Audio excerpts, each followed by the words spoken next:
s'il y a bien un truc qui est compliqué dans l'entrepreneuriat, et je le vois avec tous les entrepreneurs que j'accompagne, et avec moi-même en fait, c'est un problème que j'essaye de résoudre depuis des années, c'est de comprendre réellement ce qu'on fait.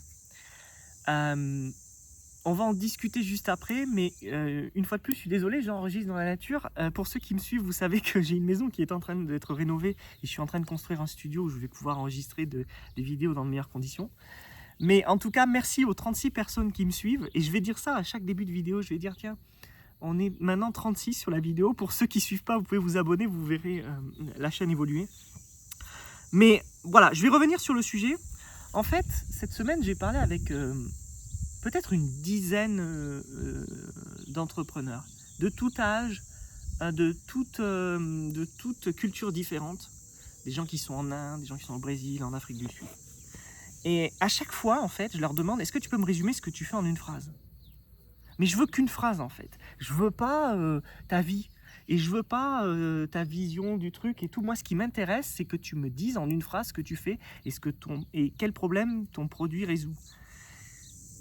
Aucun n'a été capable de faire une phrase et d'expliquer réellement ce que fait son produit. Pourquoi ?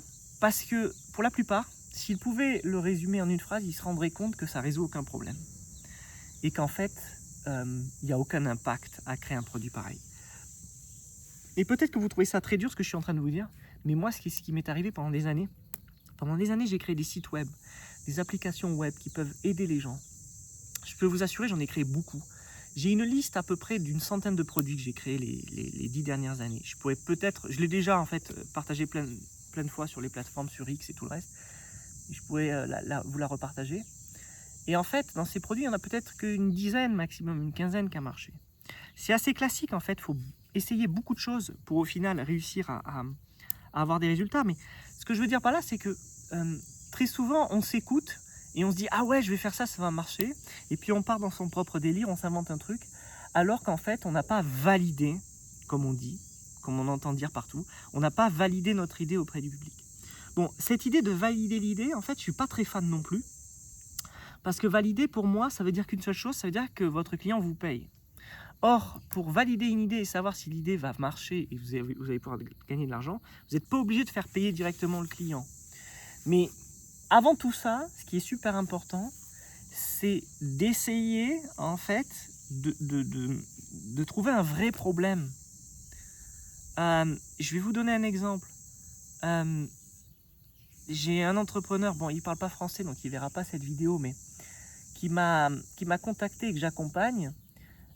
Il a fait une app qui en fait est un concurrent de l'app XE. Alors pour ceux qui ne connaissent pas XE, c'est en fait une app qui vous permet de changer les monnaies, en fait, les currencies.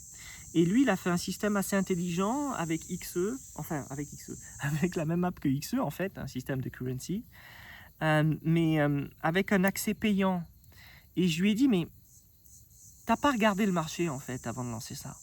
T'as pas regardé le marché, non pas parce que ça sert à rien, en fait de lancer une app qui est payante pour le changement de currency, mais tout simplement parce qu'il n'a pas regardé ce que faisaient en mal les autres apps. Il a bêtement recopié et il s'est fait une idée. Et ça fait des mois en fait que son app elle est sur l'App Store. Et moi j'ai été choqué en fait quand il m'a dit que ça faisait des mois. Moi je pensais qu'il l'avait fait la semaine dernière et qu'il m'appelait maintenant. Et je lui ai demandé, mais est-ce que tu as des customers qui ont payé ? Et il m'a dit oui. Malheureusement, il a eu 2-3 customers qui ont payé, mais pas plus. Ce qui l'entretient, en fait, dans son délire de les gens vont payer pour une app qui simplement fait de la transcription de currencies. Et en fait, la question à laquelle il n'arrive pas à répondre, en fait, il n'arrive pas à y répondre parce qu'il se rendrait compte que son app n'apporte rien de plus qu'une autre app qu'il y a sur le marché. Alors attention, là je ne suis pas en train de vous dire qu'il faut absolument faire dans l'innovation et créer quelque chose d'extraordinaire. C'est pas ce que je suis en train de vous dire. Ce que je suis en train de vous dire, c'est que en fait, il faut absolument que si vous faites une app dans un marché qui est déjà existant, et ça c'est un sujet que je connais bien parce que je ne fais que ça. Moi, j'essaye pas de réinventer la roue, jamais. Je fais que des apps dans des marchés existants parce que comme ça, je suis sûr de gagner de l'argent puisqu'il y a déjà de l'argent. Le marché existe déjà. Si vous faites ça, il faut le faire en mieux. Et pour le faire en mieux, il faut voir ce que les autres font. Quitte à même acheter les produits des concurrents. Ça, c'est quelque chose qu'il faut absolument faire. Il faut aller jusqu'au bout de l'idée. Voilà, donc si vous n'arrivez pas à résumer votre produit ou votre service en une phrase, mais vraiment en une phrase de 4, 5, 6, 7 mots maximum, eh bien en fait, peut-être que vous partez dans une mauvaise voie. Peut-être que votre idée en fait va vous mener à une perte de temps incroyable. Vous allez apprendre. À force de se prendre des murs, on apprend. Mais au bout d'un moment, en fait, il faut arriver à ce stade-là. Merci de m'avoir écouté, à bientôt.